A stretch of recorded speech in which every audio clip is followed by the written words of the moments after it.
For a long time now, China has had one single mission: build a military so powerful that it becomes the most dominant nation on Earth. It's a story of incredible ambition, a ton of resources, and sheer political will. But here's the thing. It's also a story with a fascinating and maybe even fatal twist. So you've got China building this massive military machine, one designed to project power all over the globe and to go toe-to-toe with the United States. But its biggest weakness? Well, it might not be on any battlefield. So what is this hidden threat? Let's get into it. Okay, so to really get a grip on China's military, you've got to understand what's driving the whole thing. It all comes down to one big idea. And look, this isn't just some empty slogan. The Great Rejuvenation is China's actual official national strategy, and they've even set a deadline, the year 2049. The whole point is to elevate China's power to a level we've never seen before, and having a world-class military that can fight and win wars is an absolutely non-negotiable part of that plan. All right, so this whole Great Rejuvenation idea basically stands on three pillars. Three things that Beijing says are totally non-negotiable. They call them core interests. First, making sure the Chinese Communist Party stays in absolute control. Second, keeping the economy growing. And third, defending, and this part is key, expanding its territory.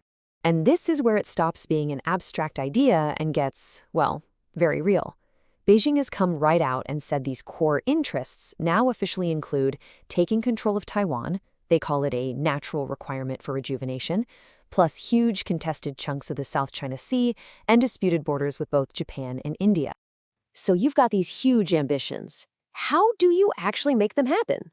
Well, you build one of the most powerful and technologically advanced militaries the world has ever seen.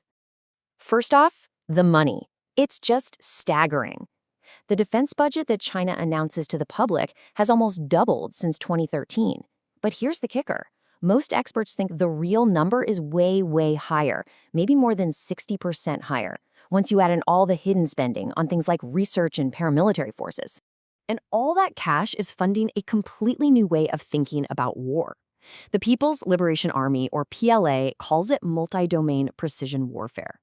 In simple terms, it's about trying to design a war before it even starts, instead of just reacting. The main idea is to use super precise long-range attacks to hit a strong enemy, and yep, their own documents basically say that means the United States, right where it hurts the most. Okay, so what does that actually look like on the ground? Well, the PLA has this three-step playbook. First, they predict. They use artificial intelligence and massive war games to try and figure out what the next war will look like. Second, they study. They've created these special blue forces that are trained to act and fight exactly like the US military, giving them the perfect practice opponent. And finally, they plan to strike, using those precision attacks to hit targets deep behind enemy lines to control how the war unfolds. And the ultimate goal here, they call it a national total war. Now, that doesn't mean they want to completely annihilate an enemy. It's about mobilizing the entire country, the economy, the factories, the people, everything focused like a laser on one single military objective. Of course, a huge part of this strategy is being able to see everything on the battlefield. And to do that, China has more than tripled its fleet of spy satellites just since 2018. We're talking more than 500 of them in orbit right now, which gives them a terrifying ability to watch, track, and target US forces pretty much anywhere on the planet.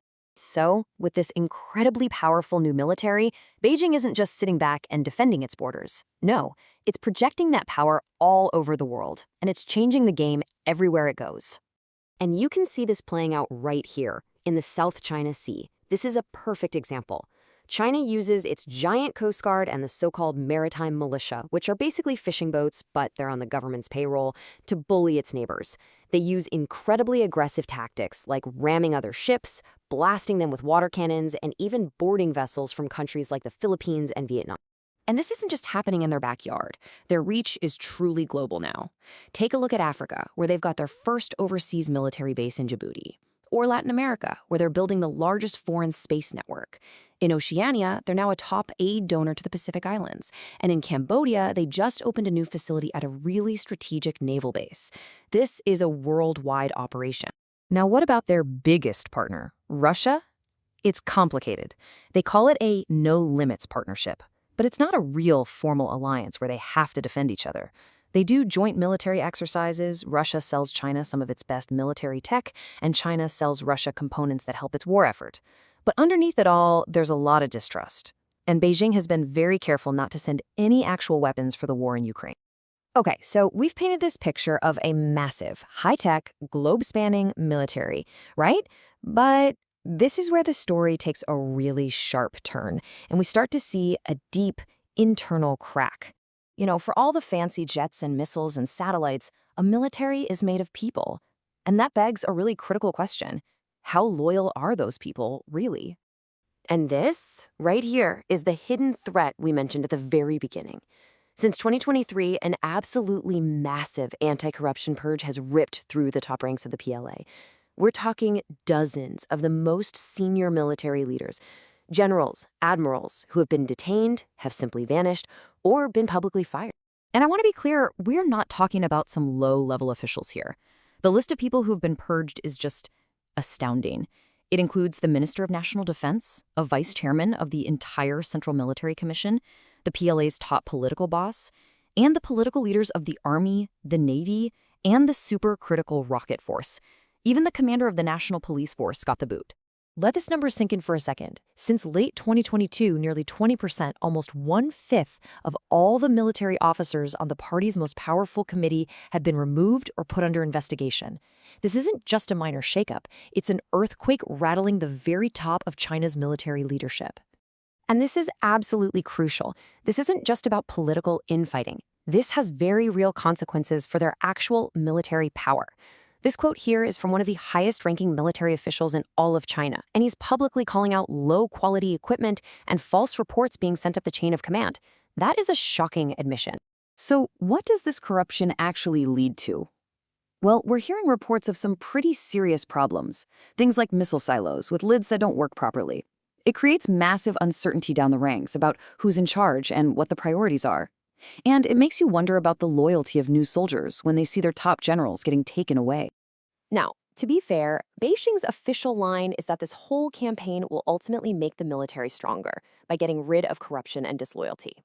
And you know what? Maybe it will in the long run.